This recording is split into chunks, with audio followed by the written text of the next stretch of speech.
यूं तो इंसान के जीवन में बहुत सी परिस्थितियां आती हैं।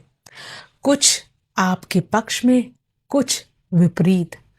लेकिन अक्सर हर तरह की परिस्थिति इंसान को सीख देने के लिए काफी होती है।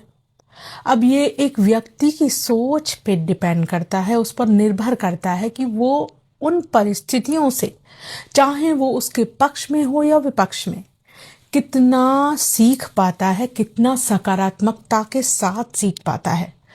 उसी से उसके आगे, यानी उसके जीवन के आगे के पड़ावों का, उसके लक्ष्यों पर वो कितना ज़्यादा सक्सेस पाएगा, कितना ज़्यादा आगे बढ़ पाएगा, उसी से सीख कर वो बढ़ पाता है और उसी पे डिपेंड भी करता है।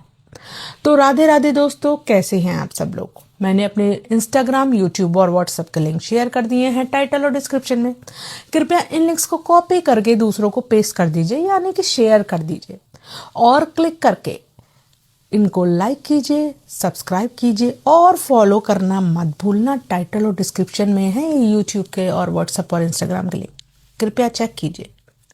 तो दोस्तों, मैं बात कर रही हूँ ऐसी ऐसी परिस्थितियों के लिए जो एक इंसान के जीवन में, एक व्यक्ति विशेष के जीवन में हमेशा आती ही हैं। चाहे कोई भी व्यक्ति हो, किसी भी स्तर का हो, किसी भी समझ का हो, सबके जीवन में सम और विषम तरीके की परिस्थितियां, यानी कि कुछ पक्ष में, कुछ विपक्ष की या विपरीत परिस्थितियां आती ही हैं। लेकिन बहुत से लोग परिस्थितियों में बंद कर, अपनी सोच समझ को खोकर नकारात्मकता में जल्दी चले जाते हैं, और वो सोच या वो बंधन इंसान को आगे बढ़ने, यानी कि जीवन की आगे की कठिनाइयों को पार करने में सबसे बड़े बाधक होते हैं। तो कहने का सिर्फ यही मतलब है, जो इंसान, जो व्यक्ति अपने जीवन की विपरीत परिस्थितियों से भी सीख हासिल करे और साथ में इनको सीख कर अपने आगे के लक्ष्यों पर ही ध्यान दे और सकारात्मकता के साथ अपने दिमाग, अपने सोच को सुलझा हुआ रखे, वही आगे अपने लक्ष्य पर बढ़ पाता है और जीवन को आगे बढ़ा पाता है। और यही एक इंसान, एक व्यक्ति के जीवन की असली परीक्षा होती है। अब ये परीक्षाएं बताकर नहीं आती है, लेकिन आती सबके जीवन में है, ये जरूर ध्यान रखना। यूं तो श्री कृष्ण जी ने भी बहुत सी ऐसी बातें कही हैं, बहुत से ऐसे ज्ञान हमें दिए हैं जो हमारी आंखें, हमारे दिमाग, हमारी सोच को खोलते हैं। लेकिन उन्हीं के कुछ दुश्मनों ने भी कुछ ऐसी बातें उनके बारे में कही हैं जिससे हमें बहुत कुछ सीखने को भी मिलता है। जैसे कि जरासंध, वैसे तो वो था बहुत बड़ा दुश्मन, लेकिन उसने काल्यवान को क्या कहा, इसके बारे में मैं आपको बताती हूँ।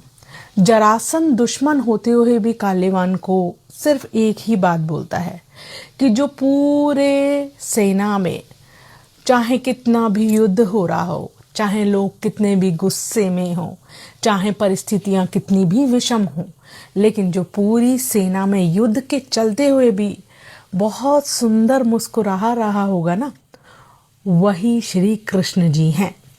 तब काल्यवान ने उनसे पूछा कि मुस्कुरा तो कोई भी सकता है, उसमें सुंदर मुस्कुराना कैसा?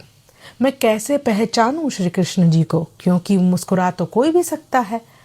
तब उन्होंने कहा कि नहीं, जरासंध ने ये बात काल्यवान को कही कुछ सिखाने के लिए, लेकिन हमें भी ये बहुत सी सीख दे जाती है कि विषम परिस्थितियों में वैसे तो कोई भी मुस्कुरा लेगा, लेकिन जब परिस्थितियां आपके वश में ना हो और विपरीत जा रही हों, ऐसी परिस्थिति में भी जो मुस्कुरा सकता है वो सिर्फ श्री कृष्ण जी हैं।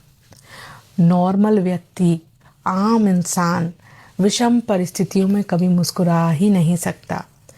एक सम तरीके का व्यवहार, एक तरह के व्यवहार सिर्फ और सिर्फ श्री कृष्ण जी के ही बस का है, यानी कि श्री कृष्ण जी ही सब कुछ जानते हुए, सब कुछ सोचते हुए, सब कुछ देखते हुए भी अपने जो एक्सप्रेशंस को है, अपने जो बात को है सही तरीके से क्यों रख पाते हैं? क्योंकि वो पूर्ण है एक तरीके से।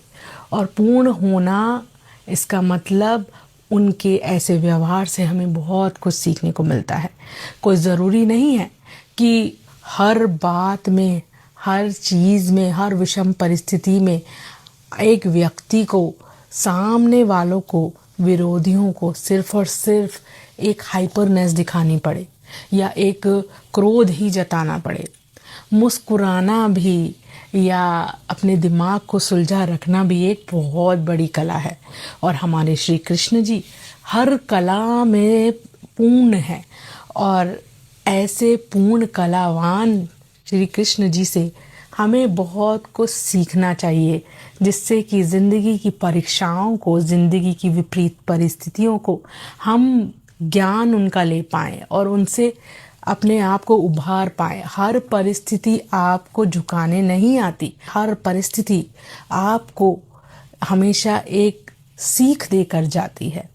तो दोस्तों, कैसी लगी ये पूरी बात और कैसी लगी ये सीख, और कितने लोग इसको अपने जीवन में ढाल पाएंगे? कृपया अगर अच्छा लगा हो तो प्यार से ज़रूर कहना राधे राधे। और अगर नहीं समझ पा रहे हों तो दोबारा सुनिए और दोबारा सुन के अपने विचार ज़रूर कमेंट्स में दीजिएगा। लेकिन प्यार से ज़रूर कहना जय जय श्री राधे कृष्णा।